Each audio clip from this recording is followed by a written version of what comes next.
What's going on, guys? Welcome back to the channel. As per the usual arrangement, we've got to analyze these games, and yeah, man, let's get to it. So in this game we've got Club Athletico Petroleos de Luanda versus Associative Sportive de la Police Nationale. As you can see, this game, it was an 84-66 game, so this game was pretty close. So let's see what this club, the nationality of this club is, and this other one. Okay, so it's Club Atletico. Let's see its logo. That is the logo, right? So this club represents Angola, and this club is Police, represents Mali. So let me just go with Angola versus Mali. Let's go into it.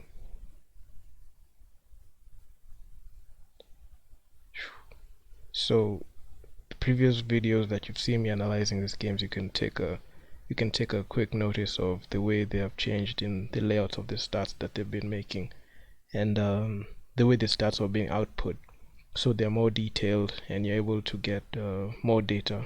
So this is what I needed so that I could be able to get a conclusive conclusion on analysis of the games and the efficiency of the players. So let's just get into it. So Angola versus Mali. So the Angolan team, in points, Angola won the game with more points. In the assist department, you can see they're almost pretty close, so they share the rock pretty well. In the steals department, the Angolan team took the lead there, but it was pretty close, pretty contested. But I can say the Angola team really crashed the boards, 56 boards to 37, so they out rebounded them by a ton, which is pretty bad. So that shows more defensive and offensive rebounds went to the Angolan team. So these guys are pretty poor defensively, and they're not able to crash the boards. And going by that principle of not crashing the boards, you can see the blocks that the Angolan team had over the Mali team. There were too many, so that means they protected the paint, and also blocks and rebounds, I feel in my book, go hand in hand. So if you have more rebounds and blocks, that means you're protecting your paint, so not many points are gonna come into your not many points are gonna be dropped. So yeah, field goals attempted, these guys were pretty good. They attempted many field goals, but they're not pretty efficient on it. And here's why: they took too many shots, so that means they only got leverage on the shots that they made, and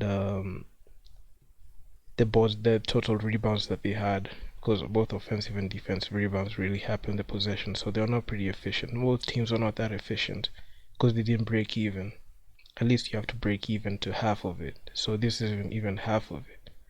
Okay, so I mean, it was a pretty inefficient game, because you can see the field goal percentage is pretty horrendous. Both teams shot 37% from the field. Pretty bad. League standards, in my book, you have to shoot at least 45% to be able to break even in the efficiency category. Okay, so in the free throws attempted, they had 22 free throws. They're almost breaking even.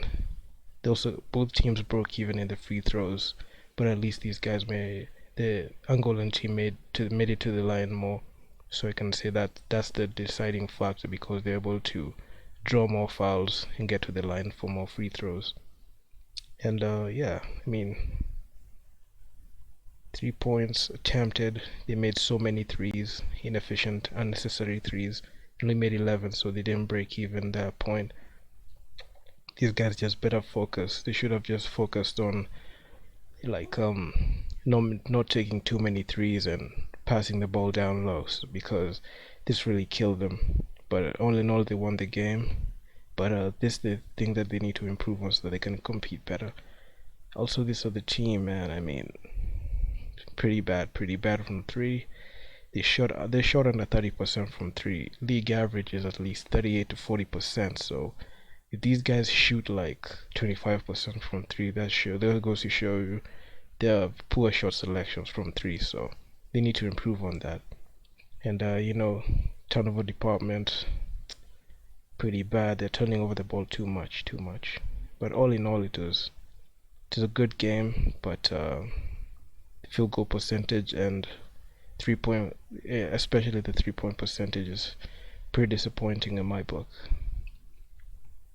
Let's check the box score.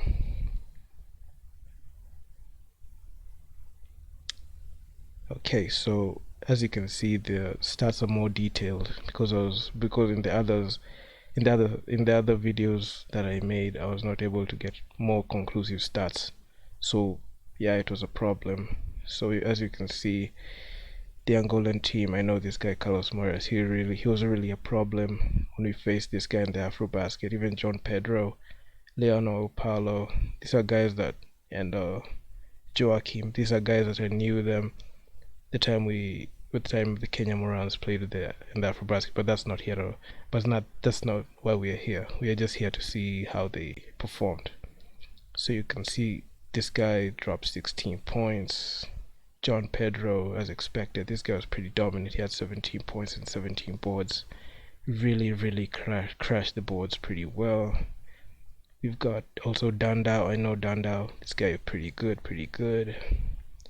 This guy didn't show up as much, but he's a solid player.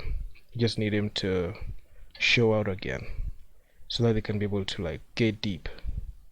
But all in all, these guys are pretty good. I can say they have to make better shots. They have to manufacture good shots instead of relying on the threes that much, because they only made 11 threes. They need to diversify their offense instead of like taking many threes at high volume and not breaking even. That's a problem.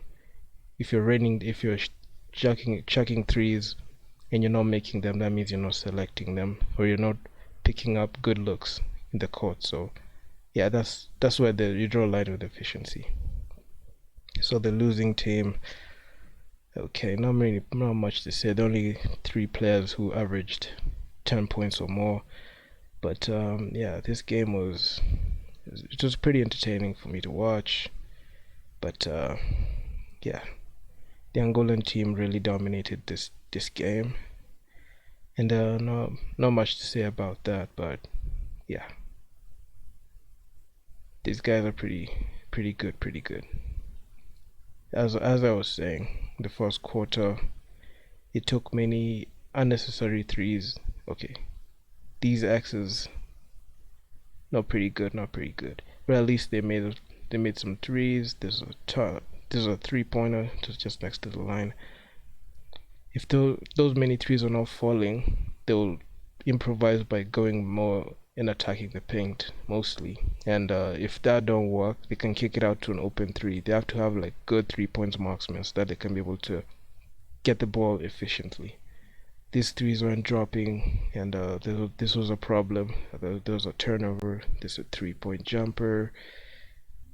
Especially in the second quarter, they froze. And the third quarter as well, they were not able to convert on the threes. They're taking too many threes, too many spots. So yeah, efficiency. Get the good looks and pick your spots well. That's the only way you can be able to break even from the three. You have to know what type of offense you're going to run with the player. If it's a guard that's gonna run a play, you have to know when to pick your spots and pick your man. If your man, he's pretty good at the three, you can run some sets, like even a pick and pop, and get him to an open, clean three off the screen. So those are the little things that you need to pretty make sure that you have in your arsenal, so that you can be able to manufacture good shots. And if your three isn't, and if you're not getting a good look on three, take the ball down low and try to switch up the play and try to find the open man from the post. Yeah, you can either score from the post or make a pass from the post maybe. Yeah, so that's one thing that these guys can use so that they can stop the bleeding, especially from three. So both teams were very inefficient in their field goals, and they're taking risks, which is pretty good, but they need to do it in a smart way and efficiently. So this game, too many shots and they're missing, so that's a problem. That's one thing that you have to check every time you're playing, because as you know, the NBA covers everything and also the BAL also covers everything, so every possession is pretty key and you're not supposed to make sudden decisions. If you see yourself no if you see yourself like making a sudden decision that's not advice, you have to go back, call a timeout, and rethink the plays that you're gonna run with your coach. That's why the coach is there. So man, if you guys like the video, share the video, comment, subscribe to the channel if you're new. For more, I'll be dropping more gems in this game. So until the next one, guys, and peace.